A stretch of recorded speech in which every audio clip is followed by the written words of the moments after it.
Is up, everybody? This is Keith Jameson. I go by Get It Guy 231 across the DFS industry. It is Thursday, September 23rd, which means we're here to break down the one game. Oh my goodness, are we actually going to watch this on television? But yes, because it's what's on.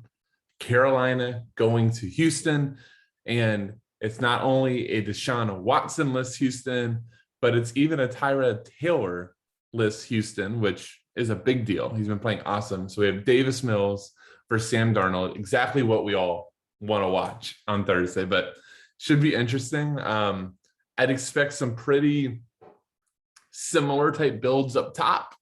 And then, as people get to the value and where you're going to go with Houston, that's going to be where things get crazy. But just a quick reminder, like, subscribe, comment.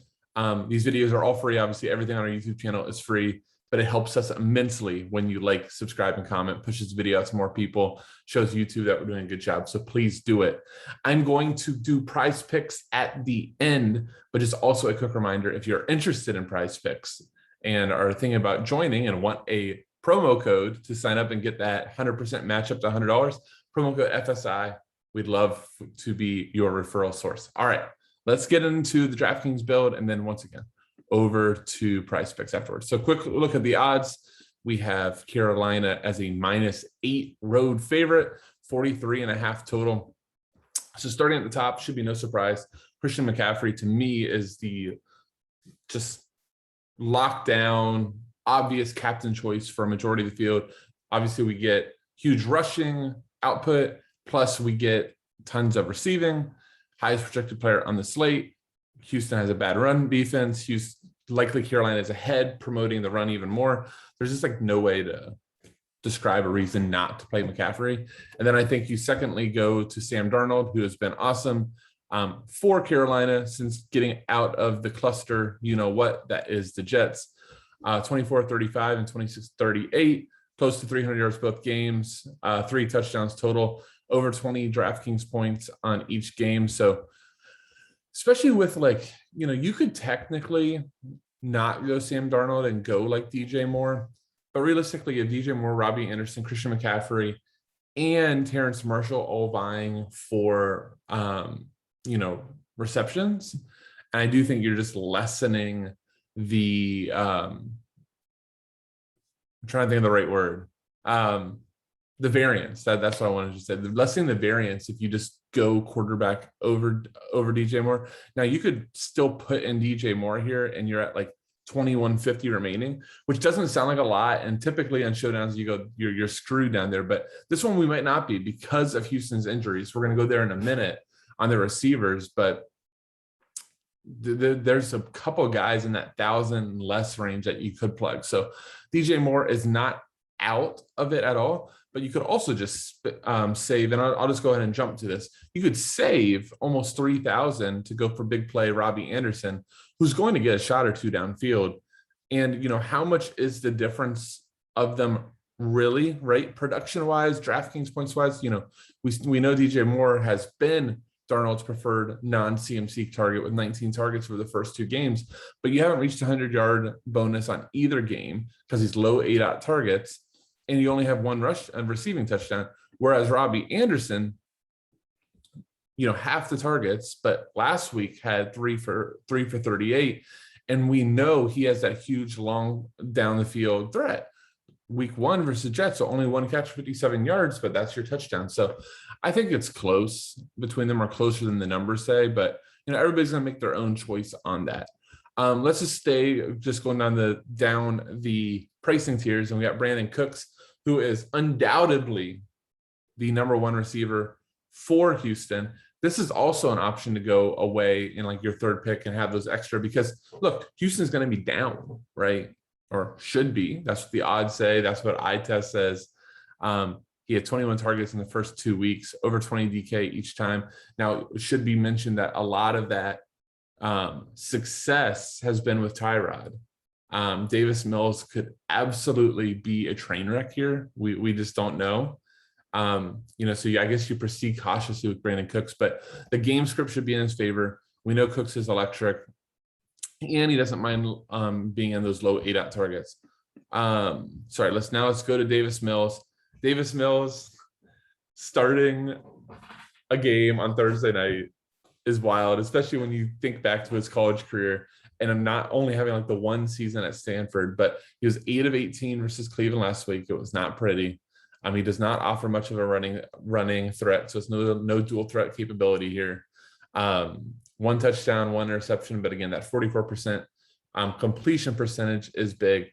That being said, opportunity is what we want in DFS, right? More than like results. We can't project results, so to speak. We can guess them, but we can look at opportunity, and we know Davis Mills potentially could have an opportunity to throw the ball 30, 35, 40 times, depending on the score. If this game goes sideways and it's 14-0 before the end of the first quarter, Davis Mills is going to be throwing all game. So I think at 8,400, a lot of people are going to go there in cash. Like if you go ahead and you click him, you got 3,250 left, which again, with these values, you're going to see is plenty to make a build happen. So I think that's going to be the likely cash perspective. Just before I forget, because I go down and they're not there, my third core as I'm getting out is Zane Gonzalez. Look, realistically, in these type of games, especially like ugly games, kickers can show up. We've seen that happen multiple times. The kicker's putting up some big score. Zane Gonzalez is the starting kicker for the Carolina Panthers. He's 3,800. And, I think there's a really good shot that he gets you in between like 6 to 10 DK, which at the price, there's nobody down there that you can project as safe as a kicker. So to me, kicker, roll out. All right. Let's keep going. Mark Ingram is the number one running back for the Houston Texans. They have a lot of them. They have Ingram. They have David Johnson, who that now looks like probably one of the worst trades in history. It looked bad at the time. It's even worse now. Phillip Lindsay, Rex Burkhead, and I think I'm missing one other. It's crazy that Houston is allocating so many resources to running back. Maybe that's why they're going to be one of the worst teams in the NFL. So I think Ingram is fine. Maybe he gives you a chance for to run it in from like the 1 or the 2. It's definitely going to be his situation down there. It just means game script, right? You normally want to target a running back that doesn't have much of a receiving floor in a game that you think that they're going to be ahead. Panthers D, I think, is going to be pretty popular here. Again, anytime you have a quarterback with minimal experience, targeting a defense makes a ton of sense. The Panthers D has been really good. 10 sacks in the first 2 games, only 21 points against. And they look like, from a DK perspective, they're scoring well too, 9 and 12. Pick 6, and you're going to want to have Panthers D in your builds. Scrolling down, I think Phillip Lindsay is a pretty rough decision here. Yeah, they're going to be using him in the air, but without his 22-yard passing reception, he's had 2 pretty rough games. So, and he only had 5 carries last week for 2 yards. So it is definitely difficult to project him for too much.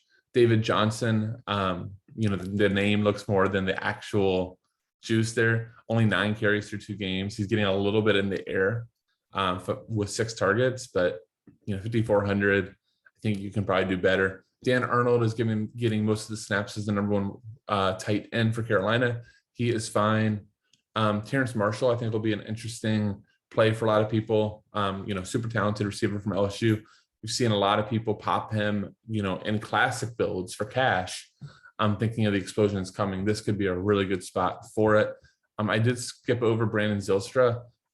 3 targets for 44 yards and a touchdown. I would go Marshall, but maybe you want to be contrarian and go Zylstra. We have Joey Slye, kicker for Houston. I think it's viable, especially if you think, Houston could move the ball a little bit, but struggle in the red zone. Joey Slye could be a really good pick. Texans D, I don't see it, but 3K, whatever. Let's now go to Houston wide receivers. That's the last thing I want to talk about from a DFS perspective. So we have Nico Collins and Danny Amendola out. They are already short in the wide receiver room. So you literally have Chris Conley, who should start as the number 2 outside receiver. Andrew Miller, who has not started yet this season, but is going to be forced into action at 1,000. And then you're even going to have Andre Roberts, who has only been like a special teamer his entire career. And now he's going to have to get wide receiver snaps. So I think all of them are squarely in play. Miller, as long as we look and he's active and we don't see any sort of, trying to think the right word, limitations on his playing time. I think he has one of the highest floors of the bunch. We've seen he has the most proof. Conley's much more about pushing the ball downfield. So yeah, but you can use any of these guys. Let's say you use Miller, and look, you're at 6,950 left. So that's where you can go up to a DJ Moore. You have 3,300 left. You can go to a Brandon Cooks. You have 3,900 left. You go to a Davis Mills. You got 5,500 left, and you have players in all those ranges to pick. So it's an interesting DFS slate. I hope that this video does help. Let's jump over to Prize Picks real quick, so we'll get out of here. Now on Prize Picks, I really like just all the rushing props.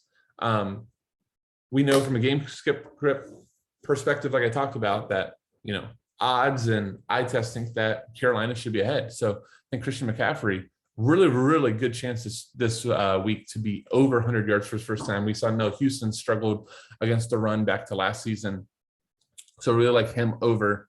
And this is how I'm going to do Prize Picks. Okay, I will tweet out about like 6 o'clock, like my final play. I just want to show you what I'm looking at right now as I kind of dig in a little bit more.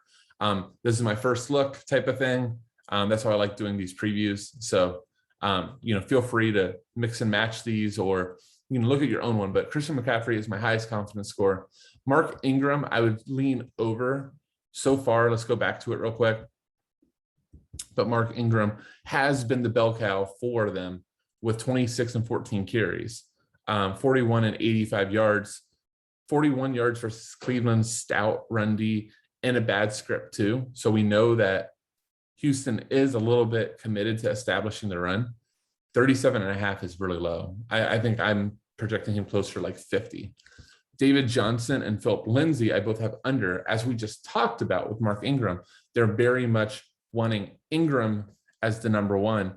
David Johnson and Phillip Lindsay are both just on scraps, are on 3, 4, 5 carries.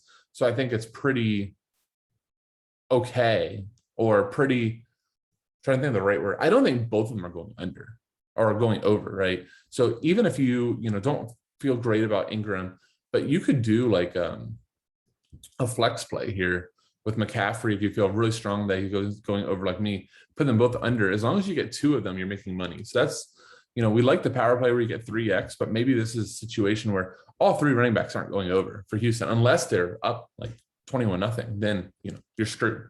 This whole bet goes to hell because McCaffrey, probably goes under that situation. His receiving goes over, and you go that way. But you really have to pick a script and just roll with it. So if you're interested in Prize Picks, promo code FSI. When you sign up, you get $100 free up to $100 match. So it is a great deal and great fun on top of your showdown lineups on DraftKings. All right, that'll do it. Thank you all so much for watching. This is Keith, aka Gator Guy 231. See you.